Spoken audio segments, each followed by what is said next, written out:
Assalamu alaikum. Making sure it's recording. Okay, sorry. Yeah, see, these bloopers happen. It's okay. Everybody, I'm just saying. I was just telling Omar, it happens, man. It's just I don't put them out.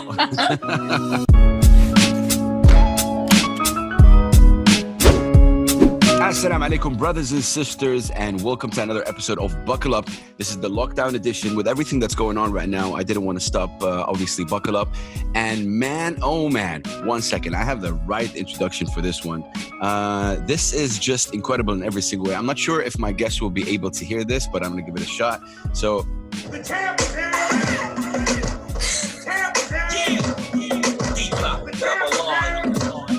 That's the first thing I think about when I hear this incredible sister doing things. World champion, ladies and gentlemen, former Iraq. Big up to Ishtar Azzawi. Make some noise. How you doing, sister? Salam alaikum. Alaikum salam. I'm good, bro. How are you? Bless you, bless you, bless you million times. I told you. Such an honor for me. This is a huge honor for me. I'm a fan, and you are just incredible in every single way, fam. And really, you are. Yani, I always say this in my interviews. Like we have heroes, you know, and they don't always wear, you know, like it's not like the Spider-Mans, the Supermans, you know, or whatever you see in the media. You're one of our heroes, truly. Wow. One of our like physically, one of our heroes. So I really, really salute you, and thank you so much for giving us the time right here on Buckle Up. Thank you, man. It's such an honor for me, and that's a massive compliment. Thank you so much. Wallahi, it's the truth. Anyone following, and anyone with a brain cell would agree with me. But okay, let's get into it.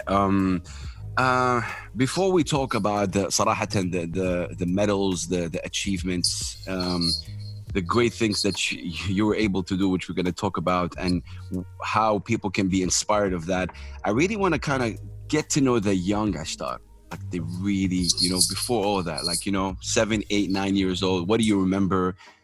You were born in Moscow, you know, was raised in the UK, you know, family left Iraq.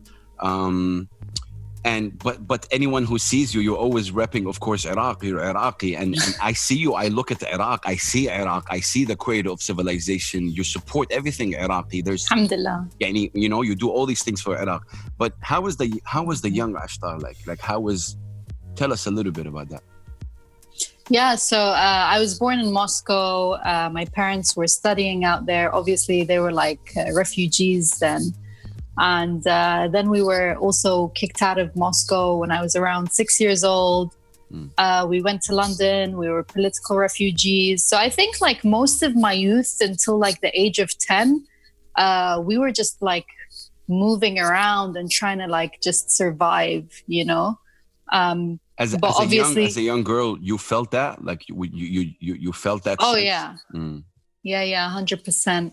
We struggled, you know, and both of my parents, you know, came from really good families, but, you know, circumstances. And it was tough, like the first couple of years in London, it was really, really tough. But like for me, they're great memories. I didn't know any better. So for me, like everything I remember back then, it was beautiful memories I have of, you know, where we were. And then, yeah, obviously I grew up in London. I studied there. I worked there. And I moved here around 8 years ago. 8 years ago, you moved to the UAE. Yeah. I think what's amazing about your journey as well is, you know, obviously there's always a why. People always ask why. And correct me if I'm wrong, you got into boxing. And you had an injury. I wanted to ask, I'm curious to ask, if you hadn't had that injury, would you have still continued in boxing? I think so.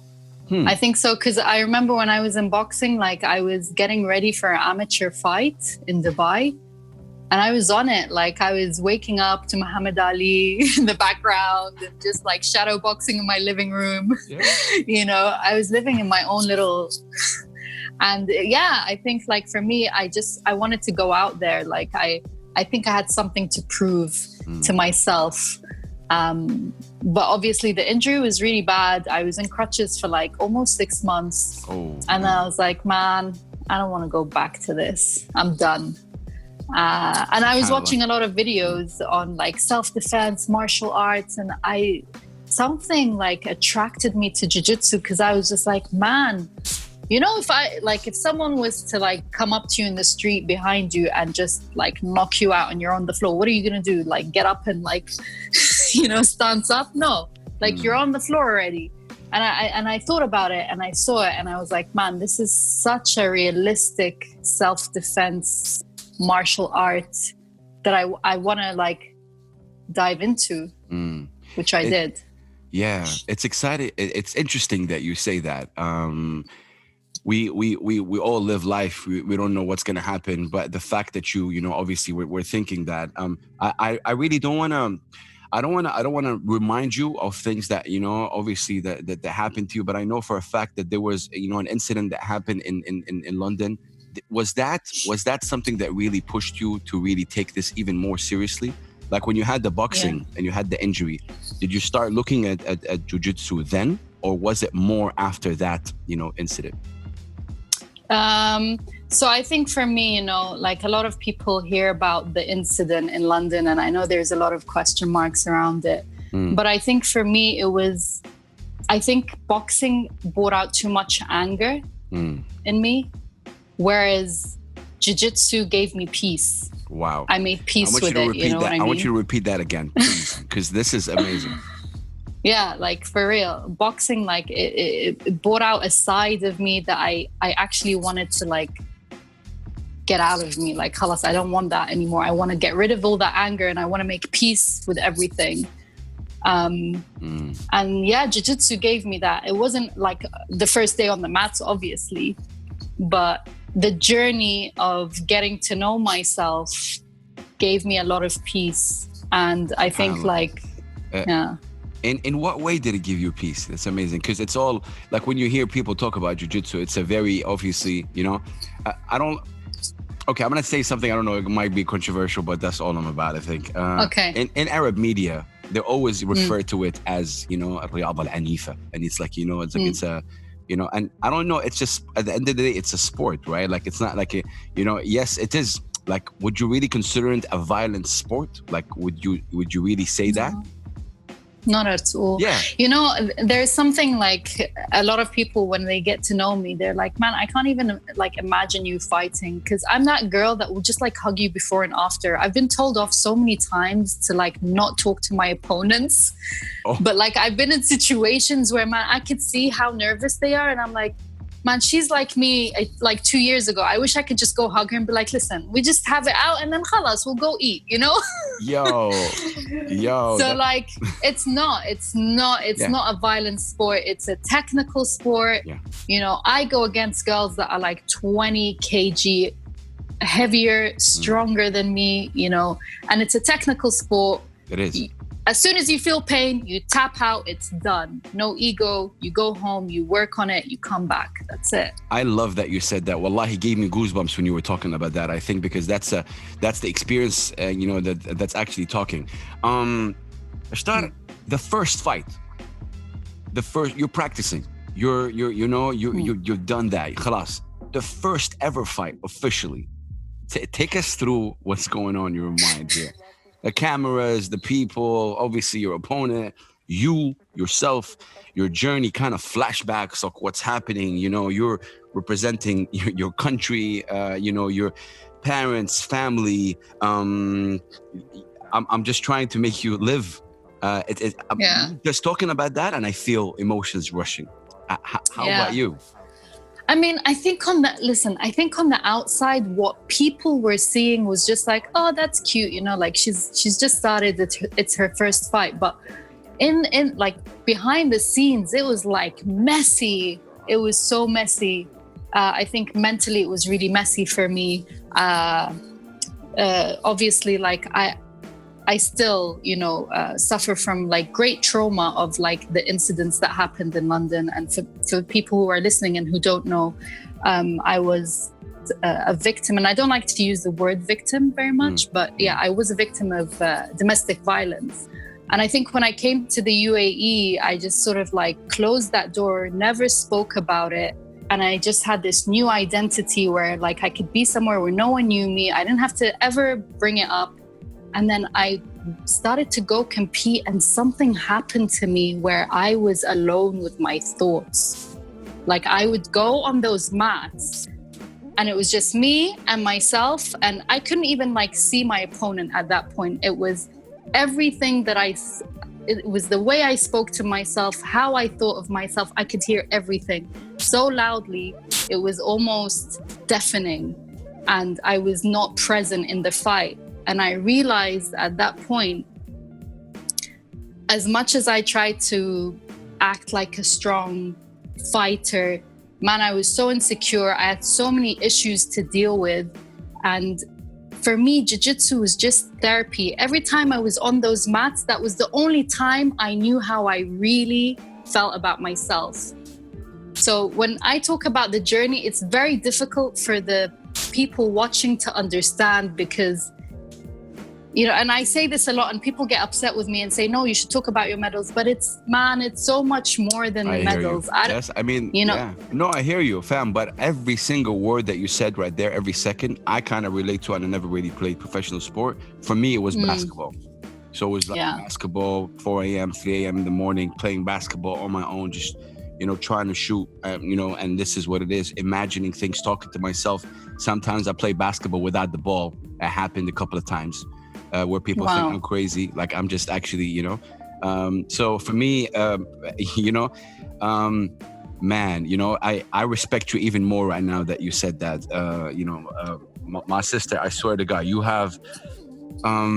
There is something. I think it's important. Sorry, I think it's important. Like for me, I think for a very long time, I tried to cover things up a lot, you know.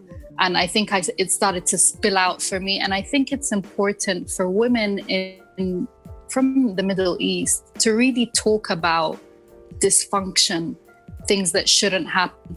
We need to like stop covering it up, you know, like, oh, you know, what are people going to say about me if I talk about it? Man, who cares? That's like, the word. That, you know, exactly. Yeah. So I think, you know, I see, I come from the background where, for me, it has never been, you know, I do music since 2007. You know, actually, this is something in common between, you know, me and you.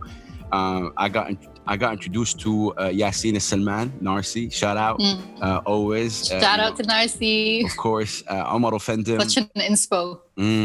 Low-Key and Shadi Mansour. These are the four kind of artists that inspired me to launch something called Revolt back in 2007, and then hence launching Saudi's first and only FM hip hop radio show, and then, you know, going on. With you, fam, there is like, I've never seen this male and female thing, and I kind of want to talk about it. Even in art, a lot of people would say, oh yeah, you know, yeah. 3 days ago, I really got into it with a guy who said she's good for a female artist. And when he said that, I got really furious. Like, what does that mean? Yeah. What is it actually? What does that mean? Like, so and he's like, why are you angry? I'm like, I'm super angry actually, you know? Like, and I think you discussed a couple of things over here. You said it's okay to be kind of vulnerable. It's okay to show. And it's okay actually to be angry about things that maybe make you angry. I don't know. So when it comes to you, fam, and I want to try to talk about it in a different angle here, because I know a lot of people have talked to you especially about this female and male thing. Like, this is, first of all, it's a contact sport.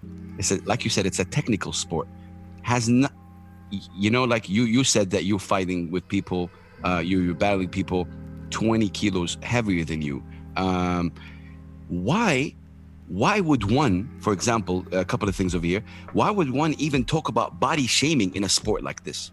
Like, because I know you talked about it before. Why is that even a discussion, in your own opinion? Why is it even like something?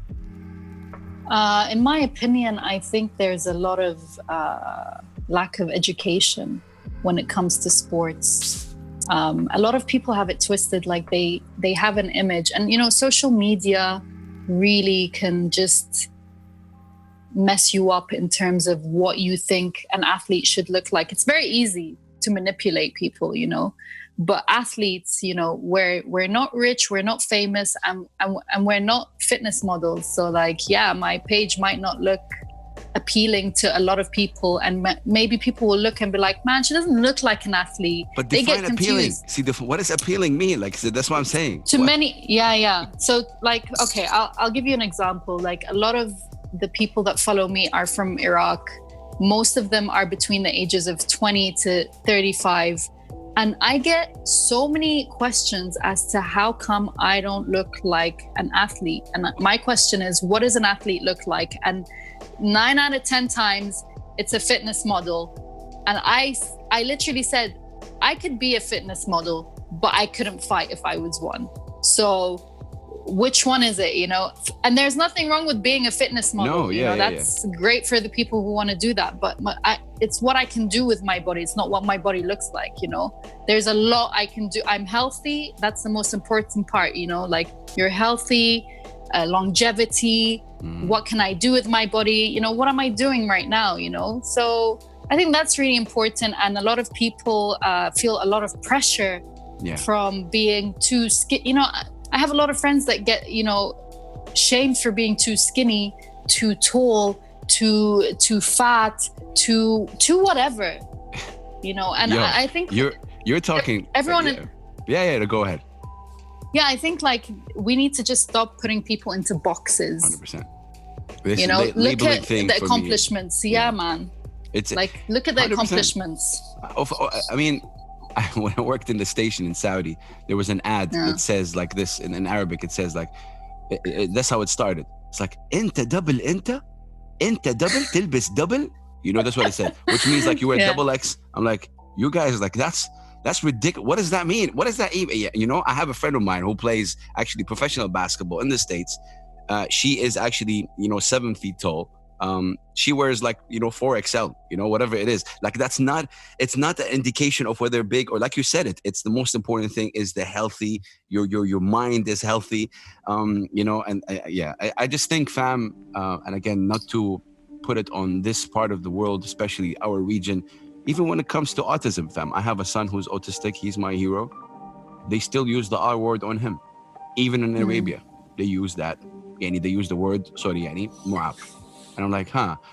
And I go on TV, and every chance I get, I even was with LL Cool J just a couple of days ago, and I said autism is not a disease, and I got messages from people.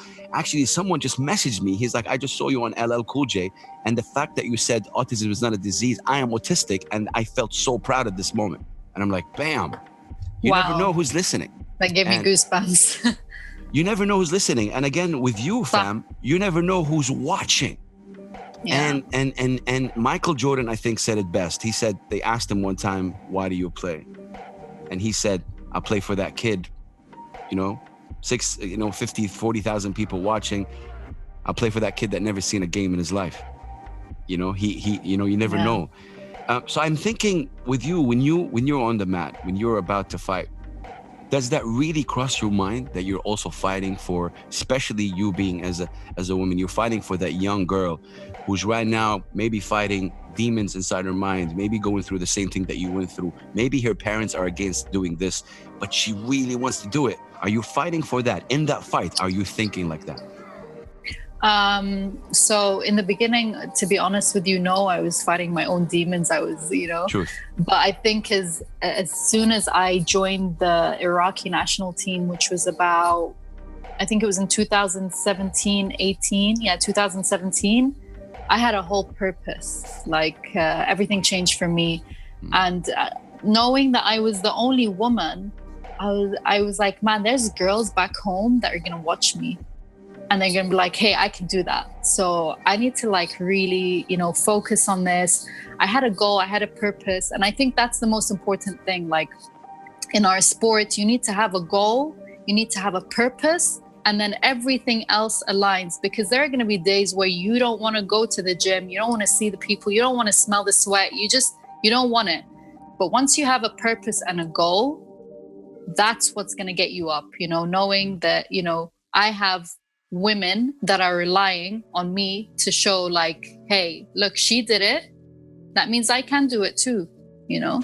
Do you get messages from sisters like that? Like, you know, DMs or emails or, you know, maybe it's something you can share with us. I mean, I know it's, because again, you know, what you're doing, it's also, you know, physically people can also watch. It's not only you talking. Like, people can see the determination. I can see the light right now from you. I can see inspiration. I can see authenticity. I can see realness. I've never, you know, even met you, and I can see that. And when you watch your highlights, when you watch the way you fight, when you watch the way you are, the fact that you even said right now to me that you look at your opponent and you feel that she's nervous, you feel like you want to go there, like, that's class act. You're classy. Thank you. I mean, I get like a lot of people just tell me like, Ishtar, man, you can't be like this and you can't.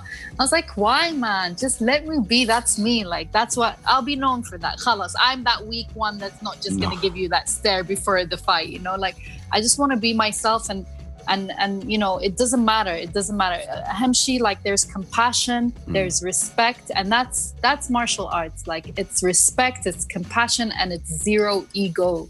You know, and I never want to be ever in a place where I'm talking out of ego, or I'm acting out of ego, or being not myself, you know. But coming back to like the girls that DM me, so especially in the beginning, I had a lot of girls like messaging me from Iraq, from muhafadat, I don't know how you say that in English, but like very closed areas in Iraq. That they were not in Baghdad, but in areas where there are no gyms for women. Like, women can't even go to a gym. Wow. And they're like 17, 16, 18 years old, and they're like, oh my God, we saw your videos. This is amazing. I wish I could do something like that. And that just kind of crushed me. Wow. Because, you know, with the whole situation in Iraq right now, there's only so much, you know, there's only so much I can do from here, you know. Yes, there's jiu-jitsu starting to open up in Baghdad. There's nothing available for women yet, but we are working really hard behind the scenes. And I can't touch too much on that because with all the corruption that's going on, it could get, you know, stopped if I talk about it. But we are working on stuff.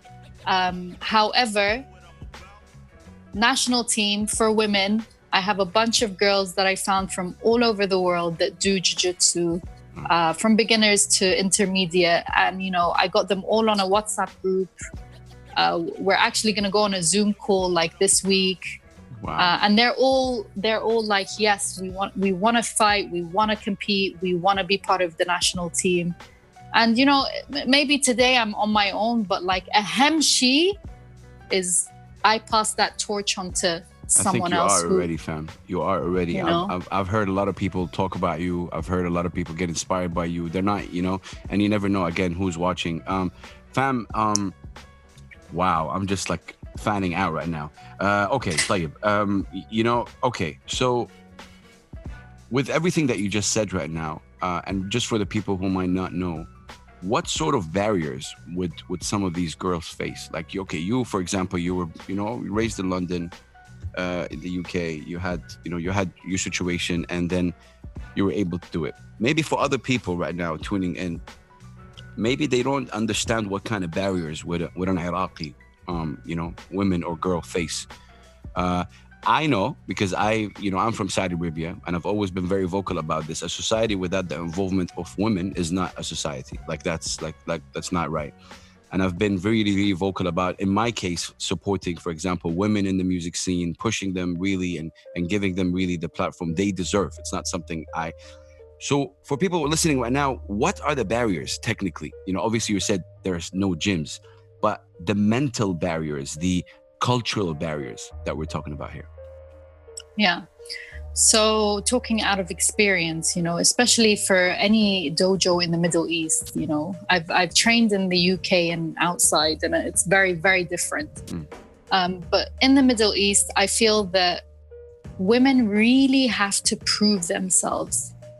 You know, when you're on that mat, you're going to have to work 3 times harder than any other guy to prove your existence on that mat.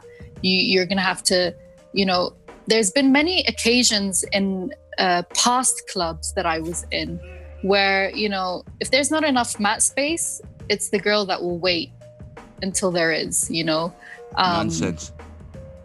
Exactly. Yeah. And I've been. Does that fuel I've you? trained. Like, just I'm talking about this point. We'll go back. But does that fuel you? Like I'll be like, Man, really anger time right now.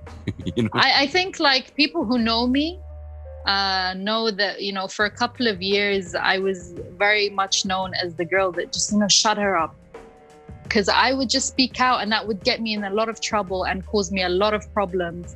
And I just wouldn't, you know, like, from being told like, no, you can't come because you're a girl, no girls can train here, and I'm like, well, that doesn't even make sense. So you know? I'm really sorry to ask this, but really, you've been told that, like, you can't come because you are a girl, like that's the sentence. Yeah. That's nonsense. So Why my journey's been really crazy, because like I felt like, wow, I finally found something that was like therapy for me. And I just felt like it kept, like someone was trying to take it away from me all the time. And it was just like I was holding on and on and on to it until like I just felt at one point, they were like, man, just have it. Just take it. You know, I didn't give up. And it was very difficult. In Abu Dhabi, it was much harder because there weren't that many clubs. Now, you know, they're starting to open up clubs and stuff. And, you know, I'm so happy to see like massive women team.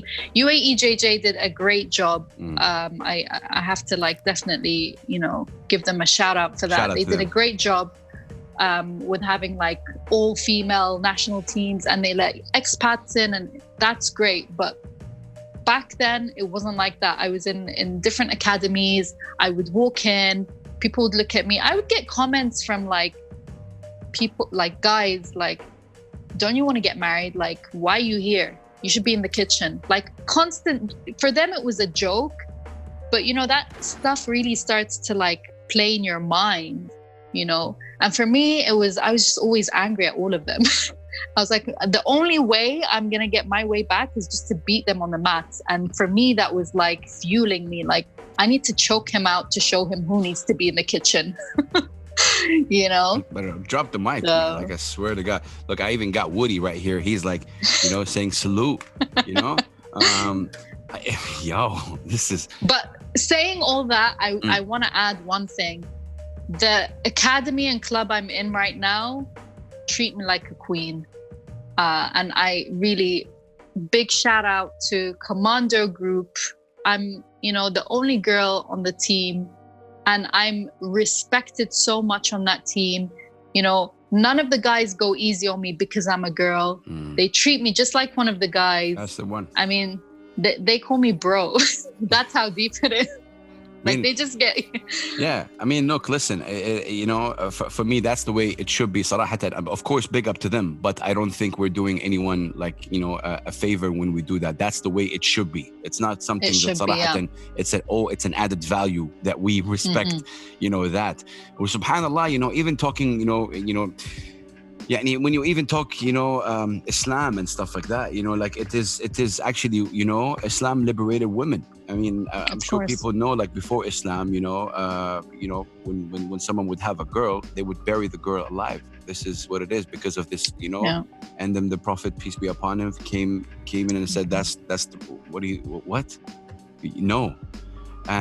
So for me, that's one. Yes, there are some countries, sadly, Ishtar, you know, like they, you know, you know, especially like I said, where I come from Saudi Arabia, there's a lot of, you know, stereotype. I get this a lot. I'm from Saudi, and the first thing I get was like, oh yeah, you treat women really bad. And it was like, you know, it's really been that fight even from my end to see like, okay, you know what, there is definitely that stereotype, but I can show you right now a lot of sisters out there, how they are dealing with this and how strong they are. You wouldn't say that. So again, you know, shout out to sisters like all over the world, you know, battling different things. You know, you're battling your thing.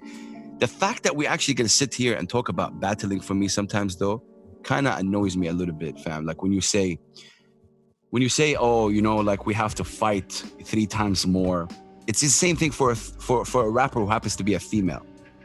Arab, I'm talking about. First of all, she has to fight hip hop as a culture. Like, oh, they think it's that, you know, yo, what's up? I don't know. That's one. And then she has to fight the fact that she is a female rapper who, even in the States, there's a problem with that. They just released top 50 MCs. None of them were females. Like, where's the Queen Latifahs? Where's the MC Lights? Like, don't do that. And then third, Arab. So like, I see what you're saying, fam, here. Yeah. I think on your third point, as an Arab, I think this is something that I try to talk about a lot, especially with the Iraqi girls, is, yeah, we have some great jiu-jitsu athletes outside in the US, Brazil, that we look up to, right? But like as Arabs growing up until now, we've always looked to the West, you know, we always look up to the West. And I think it's people like you, people like me, people who are doing great in whatever majal, whatever, you know, route they've decided to take in their life, need to think, I want to be that person that you look up to. Or, you know, there are people in our region that you can look up to. And this is where IQ Pro X comes in, where I, like me and a partner of mine, Yusuf, who has pro players for football, we're like, man, you know what, let's do this platform where we get all the Iraqi athletes that have made history. Okay, let's talk about them. Let's give them some light. Let's, you know, have interviews with them. We started a show in Iraq called Challenge X. And I have heroes in Iraq now. Wow. I look up to them. You know, I look up to, you know, some of our sprinters that I've seen, the weightlifters. And I would just love to see more women, obviously. But, you know, I'm really glad, you know, we have some great athletes in jiu-jitsu from Brazil, from all of these places. And without them, we wouldn't be where we are. But it's time to start making room for inspirations from our own region. Yeah, 100%. Correct me if I'm wrong, your name was kind of elected to join the women's committee in the Asian Union. Is that? Yeah. Okay. Wow. Yeah. Where'd you get that information from? I went through some tweets, fam. You know what I mean? Wow. Yeah. But tell us about that. Like that's, see, again, what people don't understand. Okay, you're on the mat, you're practicing, but also the fact that you're taking it. Oh wow, now we're committee. Oh yeah, like it's, you know, you're actually taking it to where it matters, to the root. You know, how important, or like, you know, how important is that, Aslan? Honestly, like, it wasn't on my mind or anything. I was asked if I would consider it. I thought about it and I was like, yeah, like, why not? Of course. So yeah, it's very important, because I think when you have again, I talk about goals and mission and your passion, or if you want to call it your ikigai, when you have that, everything falls into place. You know, if you have a mission and you're very clear and people can see your mission, I think you start attracting the right leads. You start attracting the right, you know, people will look at you and say, okay, listen, she is for women. I think she would help. And I was asked to, I didn't even think or consider it at all.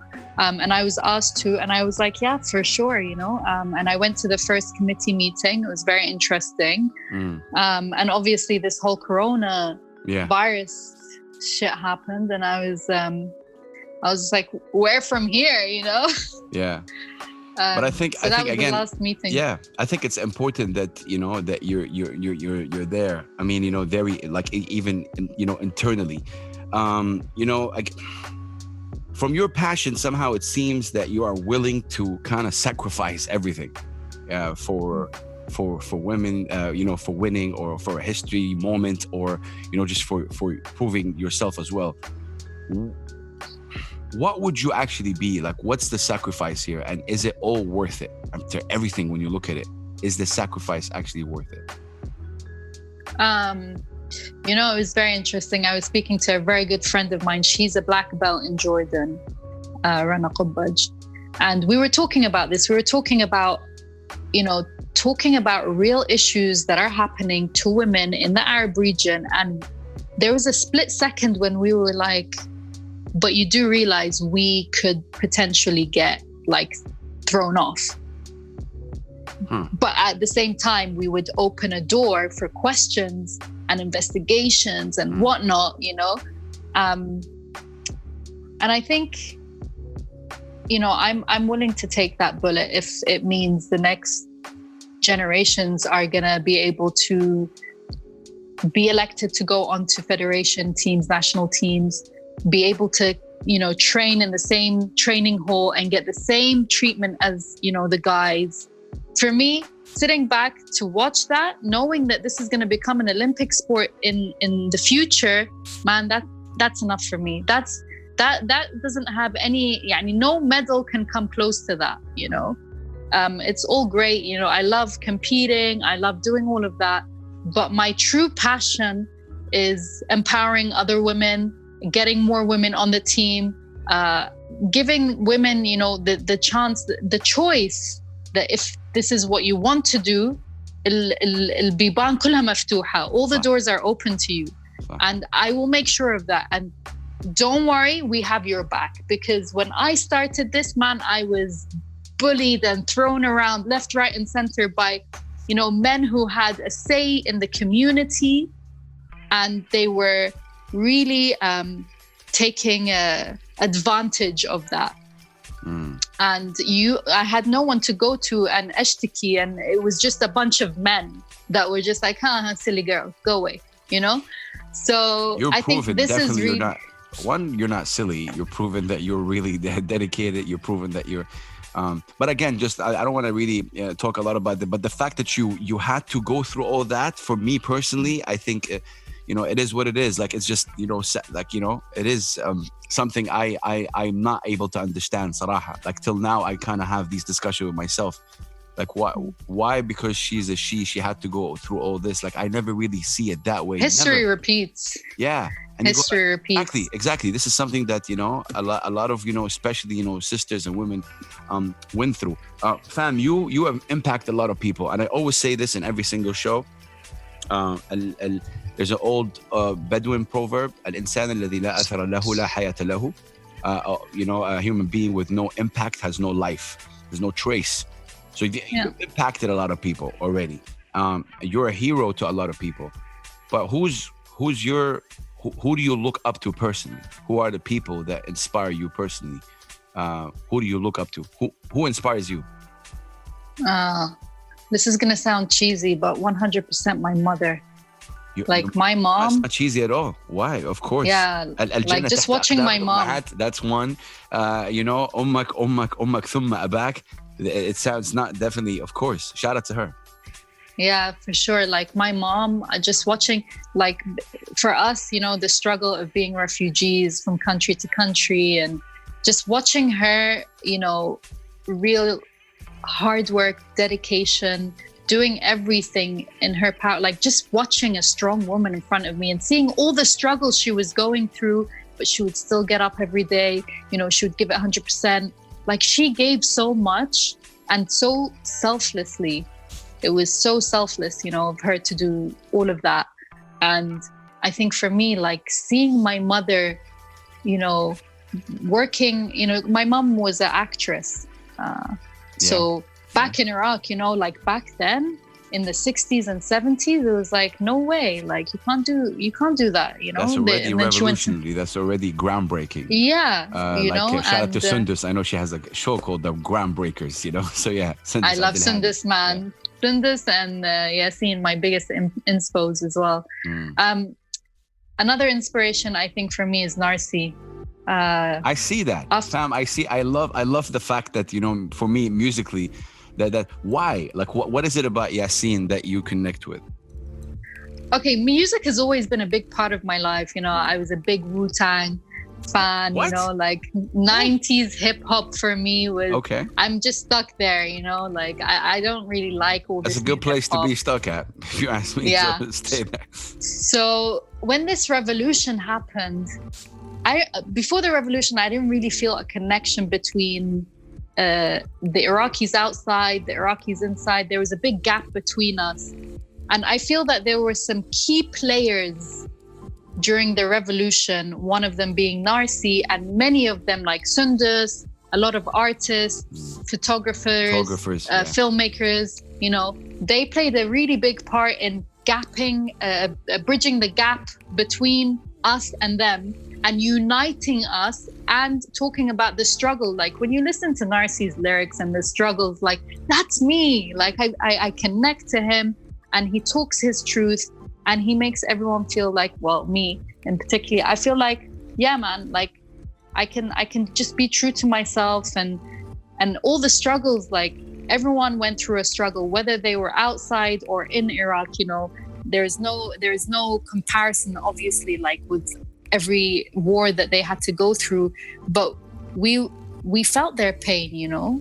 And I think like this revolution, it was the most incredible thing that I've ever felt. I felt part of a family. I felt like I felt like I met my tribe. You know, this is my tribe. I say to Sundus all the time. I say to Narsi. I say like to all the people that I met through the revolution.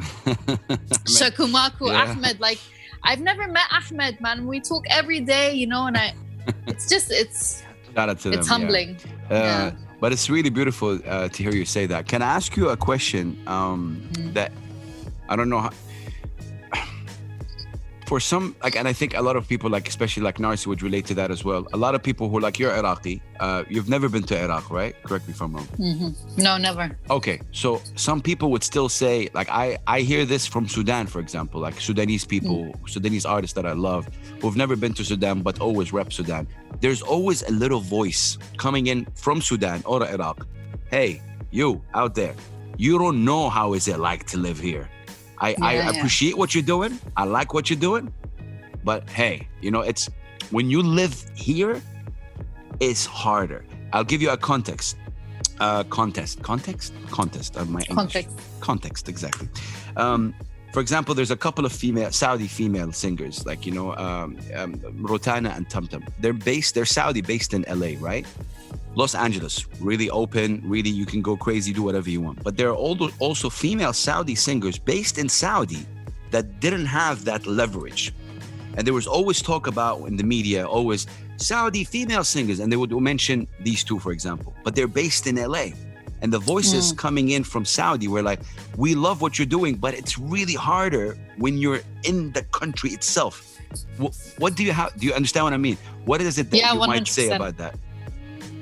Honestly, if I'm completely honest about this, I haven't really had women come and tell me this. I think just because I'm in a very different majal, I'm in a different area. I'm in a sport that hasn't really surfaced up in our country.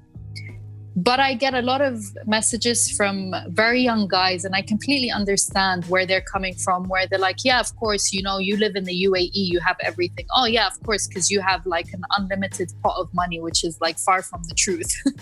But, you know, and I understand they feel very, you know, especially with the past governments, they feel very frustrated. They don't have a future. But I think for me, it's just staying busy trying to pave the future for them. It doesn't matter what they think now. I think it's a social responsibility for everyone. And I'm sorry to put that kind of responsibility for, you know, whether it be Saudis or whatever. I think it's a responsibility for you to pave the way. 100%. You know, legacy is everything. Yeah. Legacy is everything. And that is a legacy. So I think it's all about paving the way for them, regardless of what they think. It's crazy you said that, because in one of when I was like, you know, digging on your tweets and stuff like that, you said something I'm important. not big on Twitter, by the way. But, you know, this is what I saw. I know. It is our duty to open doors and become, obviously, great role models for the youth. And I think you just, you know, proved that you are, you know that. طيب, see, I've done a lot of interviews with Arab TV, you know, networks, and it's always about طيب كلمنا أكثر عن الهيب هوب. إيش هو الهيب هوب وكيف بدأ الهيب هوب ويعني إيش كيف إيش, you know, that vibe, you know. And I mean, I get Trust it. Trust me, I've been there. Yeah, I know, I've seen a couple. Shout out. But I mean, does that, you know, like, you know, again, because I know it's not something that we, like, you know, in Jiu-Jitsu, you know, when people tell you, what is Jiu-Jitsu? And what is it that you have to obviously, you know, reply back to them, because you're also an educator here. People didn't know, for example, that hip hop had, like, you know, 5 elements or whatever it is. Didn't know that hip hop actually started as a voice of the voiceless.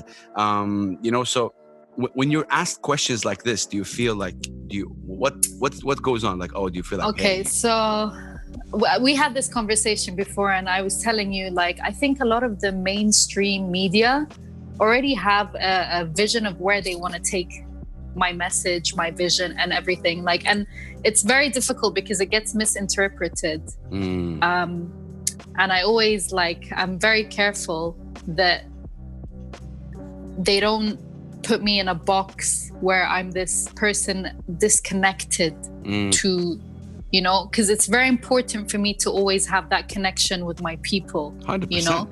Yeah. And I feel that a lot of mainstream media try to disconnect you, to put you in a box, to make you special. They ask very general questions. Like it's very general and sathiyya. Exactly. Sathiyya, like and it's the same thing, and it's a problem. You don't never get to the deep of the problem. And you know, throughout this 40 minutes now that we're doing this, you can tell that it's a lot of, you know, mental things. It's a lot of, you know, barriers, cultural. You're raising a country on your back. You're putting it on your back and actually, you know, going. So there was one interview, I have to say this, and if they're watching, they know exactly who they are. But I was one interview, no names. I took my Iraqi flag, which I have here. Always. I took my Iraqi flag, the same one that I always have up when I win. And there's like a little bit of like dry blood on there. And the lady was like, oh no, we can't show this. It's a little bit dirty. And I was like, oh no, this is, I don't wash my flag.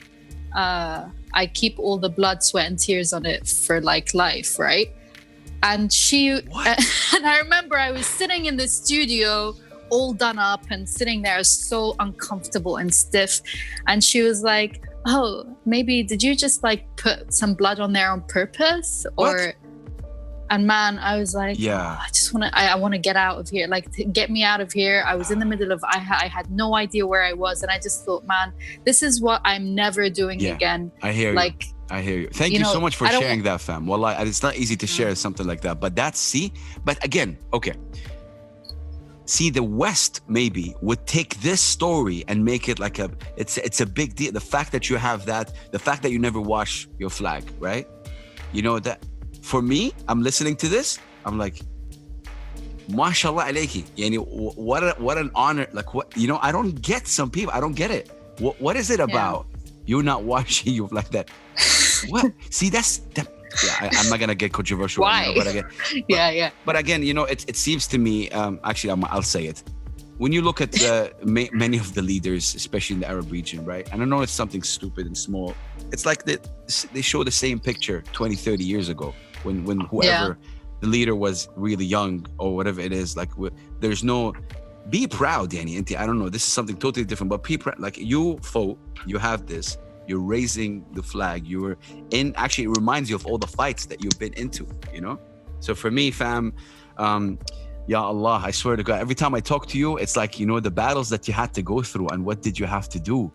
I think these battles are not like, obviously not just in sport, it's in a lot of Arabs in general, like go through these issues. And I think it's a collective struggle. Yeah. But, you know, like as long as we have these kind of discussions and conversations, you know, I think it will really help the next generation, the next line of rappers, artists, martial artists. These conversations are very, very, very important to have. I think, I just feel really kind of silly right now. I want to take a 30 seconds break. There's somebody knocking on my door and I don't want him or her to knock again. So ladies and gentlemen, we're going to be right back with the one and only Ishtar Azzawi. Stay tuned. Okay, ladies and gentlemen, brothers and sisters, we are back. Sorry, I had to take that break because somebody was like kind of knocking on the door right here. But it's all good. Okay, I'm going to say a few things right now and you would tell me if I'm right. I want to talk about World Champion, European Master Champ, Grand Slam Champ, twice, Asian Champ, Madrid Champ, Zurich Open. Did I miss anything? These are the gold medals. Yeah, we're talking about. Yeah. So there's a couple more like Abu Dhabi, Dubai, Sharjah, like the nationals. It's when someone speaks about this, and I know you spoke about it a lot before, and you were very vocal about it, that the medal doesn't really, make you. It's actually the journey and the process of becoming who you are right now, and I love that. But do you think that because you have these right now that you've proven, or what is it that you still have to prove? What is the fuel inside you after all this? Like when I talk to Narsi, for example, right? Not to go far off, he always tells me like, there's nothing I need to prove anymore. Even when people tell me like I need to rap in Arabic, I did a whole album in Arabic called Enerjisi. Done. Like don't tell me. Khalas, you move forward. Do you still get people telling you like, hey, you still have to do this? Like, do you still get that? So, like I said in the beginning, when I first started, I had a lot to prove. And they were the times I really wasn't getting any good results. Like, as a white belt, I was getting a few gold medals. I was new. I was fighting with people who were new. But when I moved to the next level, my next belt, I wasn't really doing that well because I think my goal was like not the right goal to have, which was just to win and become a champion or khalas. That was like, I want to prove that I'm the best. And I think in jiu-jitsu and in martial arts, you'll never be the best. There will always be one it's a constant, and you might be world champion today, but tomorrow someone else will take the world championship. So it's not about that. And I think when I let go of all like judgment of people and of myself, when I no longer cared what people were thinking about me, because that's a lot of competitors really fail at that point, and they think like, I'm nervous, I'm not a good competitor. I think if you sit with yourself and you think about how much you think about other people judging you, that's one of like the biggest issues a lot of competitors deal with. And for me, I got to a point where I didn't care anymore. Like, I just wanted to go out there and have fun. Yeah. And as soon as I started having fun, like I was on a roll. Last year was my best year. I got my world championship. I got, the European championship, which is a really big deal. Like if we think about it, I'm Iraqi. I went to Europeans and I got, and I want to say in this video to all those people in the Arab region that keep downplaying, no, that person got a European championship because they're a master. Oh, that person, man, unite, stop this. Like I see this a lot, the Arabs between themselves. Yeah, downplaying everyone's achievements. Man, when you guys start to unite and start empowering, you're going to see some big results. And I see this a lot, and I've always wanted to talk about it. Not so much with women, but I see it a lot with the men. They say, oh yeah, she was in the Masters, so that's why she became a champion. Because I'm fighting people my age, Truth. Yeah. It's realistic. Yeah. So my last year was my best year, and I think last year was the year where I was just like, I'm just gonna enjoy this and I'm gonna flow. No expectations. I'm gonna put in the work, and that for me was my confidence that I put in that work. It's crazy that you say that, what you just said right now. Is it hard to reach that level where you just want to have fun as a competitor? Because you hear the greats talk about it. Like everyone talked about this. Muhammad Ali talked about this, and I think he's one of the greats, of course, athletes in any sport, human beings. And I think when you say that, is it hard to reach the level where, you know what, I'm going to go have fun today, but still dominate while having fun, Yeah. Is it hard to reach that level? It is. And it wasn't a level that I came to by myself. I did a lot of research. I read a lot of books. I listened to Firas Zahabi, if you know who he is. He's an MMA coach in TriStar in Canada. And I listened to a lot of his talks on the competitive mind. And there was something that stayed with me. And it was, he said, if you're nervous and you go into a competition and you feel like you might lose, it comes back to the work that you put in the gym.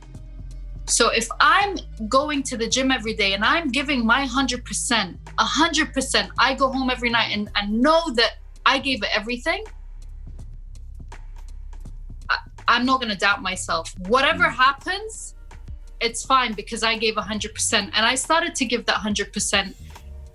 And I started to tell myself, you know what? You're not nervous. You're excited. Yeah. I was psyching myself up. I was having fun. I would see people. I was like too excited. Like people would see that when in the mats before the competition, like I'm seeing friends, I'm talking, I'm laughing, I'm psyched up, and it was completely different. And I love it. I love it. I love it.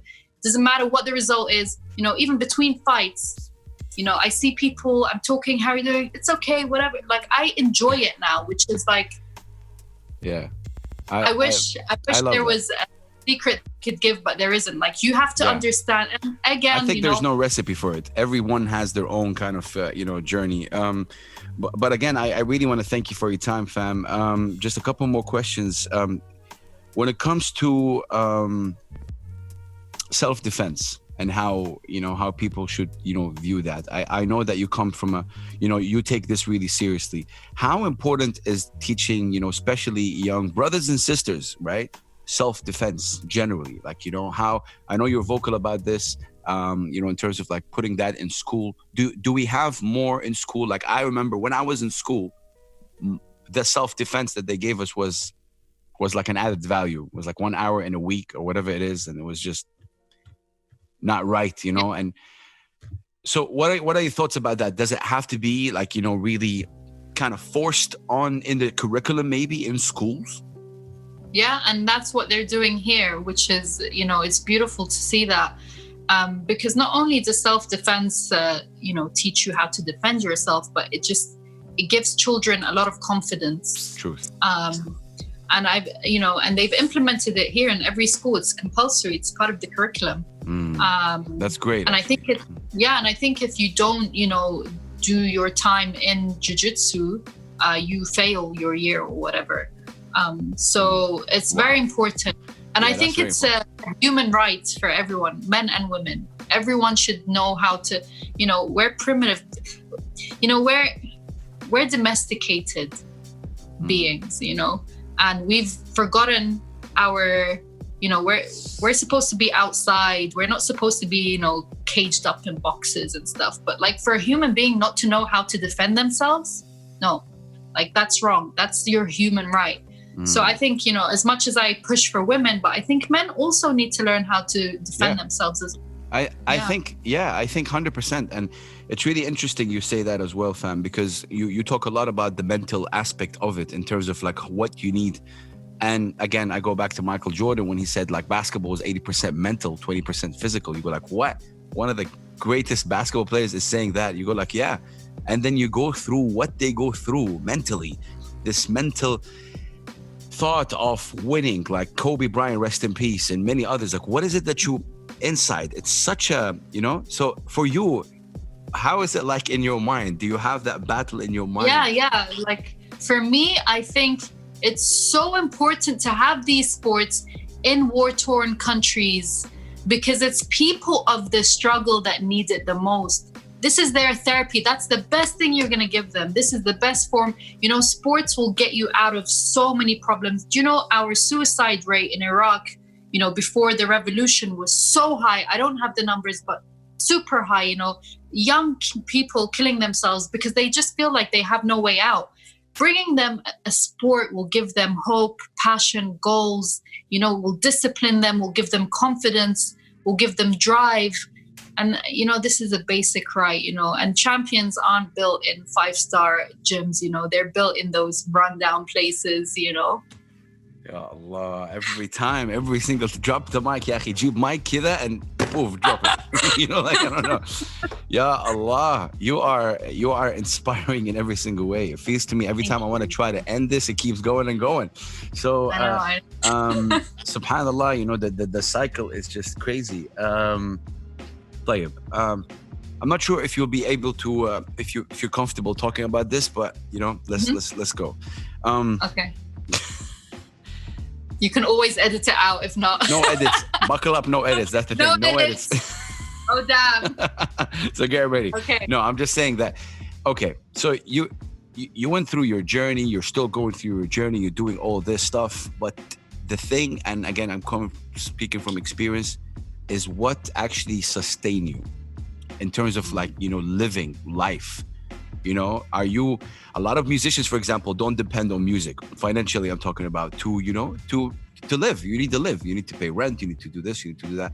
How is it working? Like, how is that support coming from you? Are you able to live off of what you do, for example, 100% or no?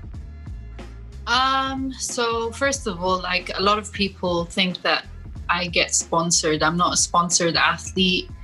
Our federation doesn't support me financially at all.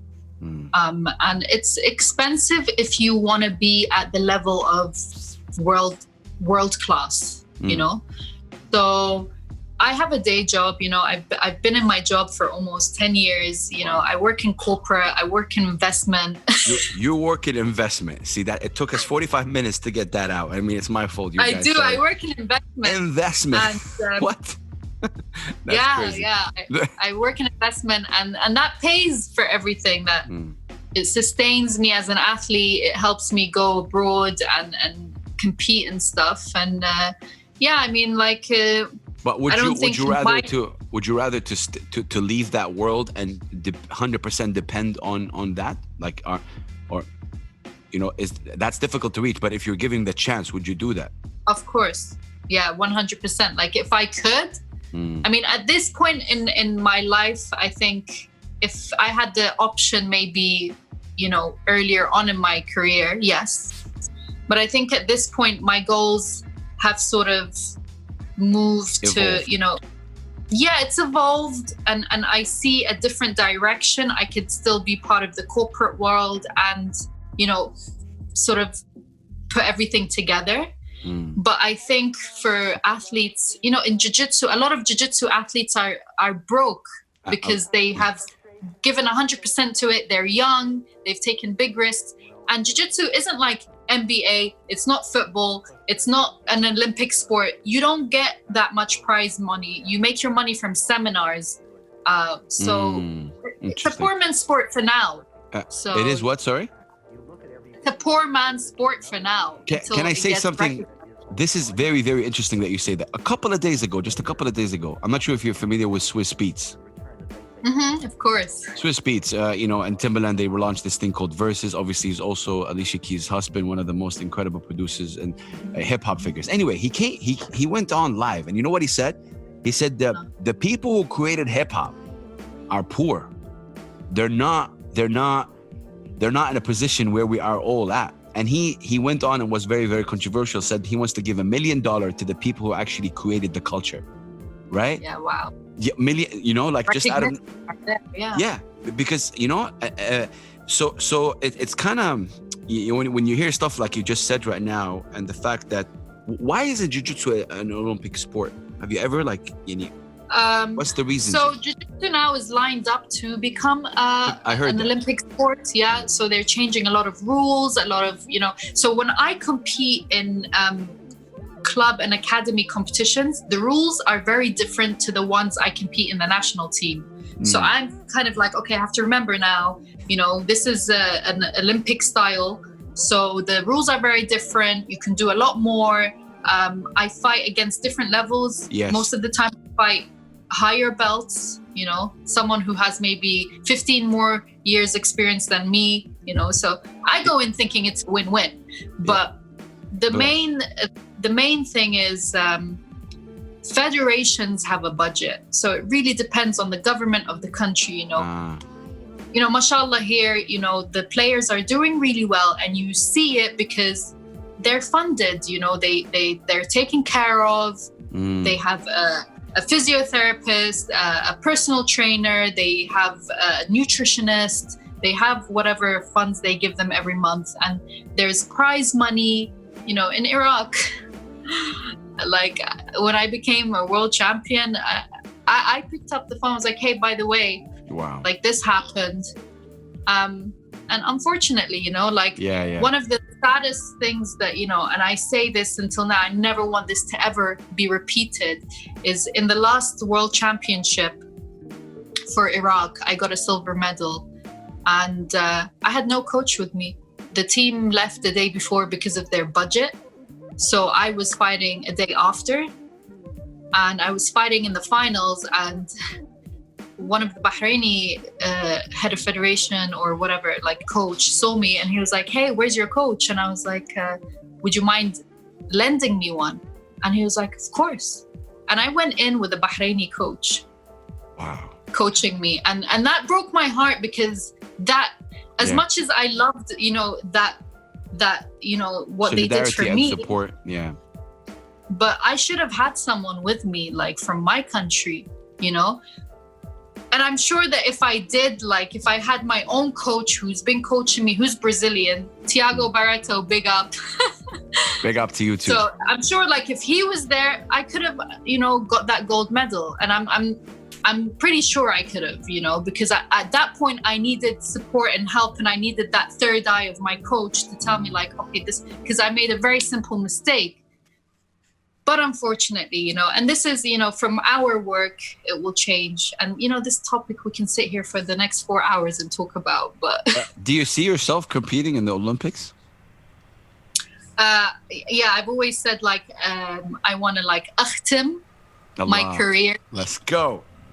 Yeah, Ishtar Azzawi for Olympic. Oh my God, you're gonna have fans like crazy. What a watch. Whatever right here, age I'm at, I feel that, like, okay, I'm physically able. I will definitely prepare to go and you know, it's always been a dream of mine. I don't know if it's going to be in the next 2 years or the next 4 years, but I'm hoping before I'm 50 years old, I will get to go to the Olympics, you know. But if not, just to see any Iraqi woman in the Olympics, for me, is just, it's the same. It would be the same feeling. I just had a vision of just a vision, you know, of you. Actually, if it's not even you, you know, it's that, you know, it's that little girl who was inspired by you. She's on the podium, she's getting that Olympic medal, and she's like, "Shout out Ishtar, my hero!" And then, because I think you will, fam. You will definitely, you know. Inshallah, that's the goal. Wow, what a conversation with you. I mean, we can definitely, like you said. Yo, it's just crazy, fam. Like, we can go on and on. If there's one thing that you would want people to remember about Ishtar, what would it be and why?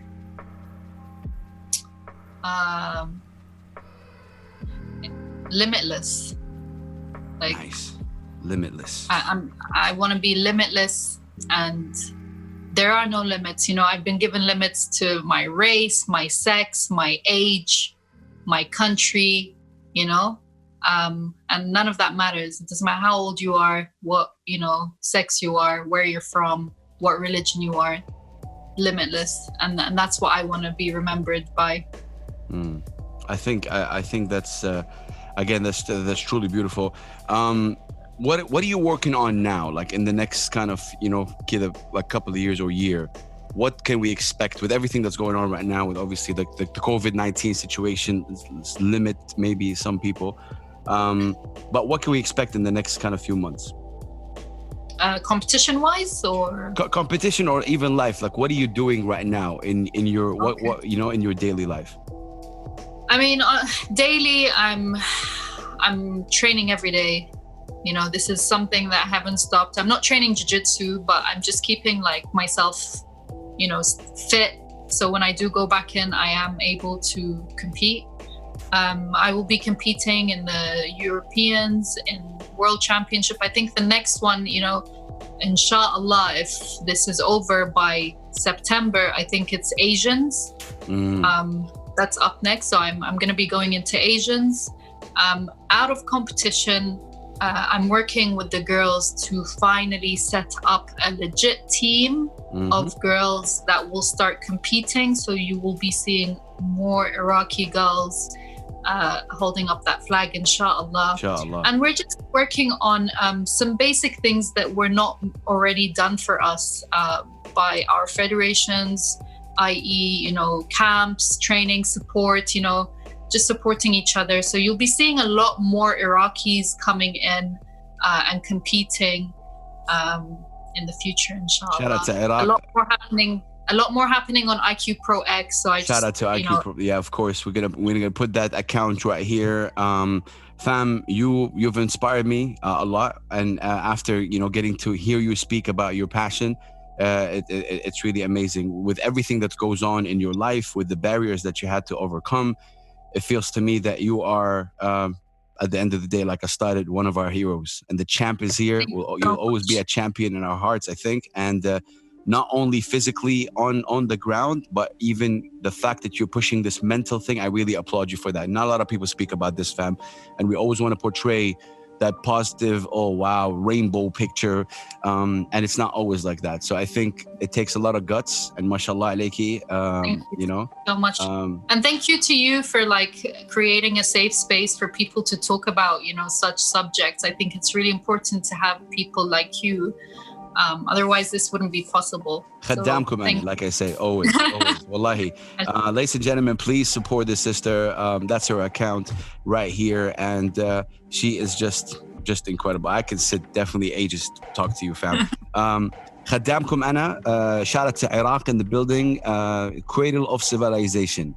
I wish one day I definitely, you know, go visit Iraq, and maybe, you know, with you and Narsi and Inshallah, once this is over, we'll send you some dolma to the house. Oh yeah, and Sandhill, and you know, the Shakumakus. There's a lot of amazing, incredible Iraqi artists, people who are doing great. Inshallah, we will all go in one hamla. We'll all go together to Iraq. That's for sure. Thank you to everybody who watched this incredible, you know, interview. Is going to be available on podcast as well. Peace and love, and Ishtar. Assalamu alaikum wa rahmatullahi wa barakatuh. Thank you.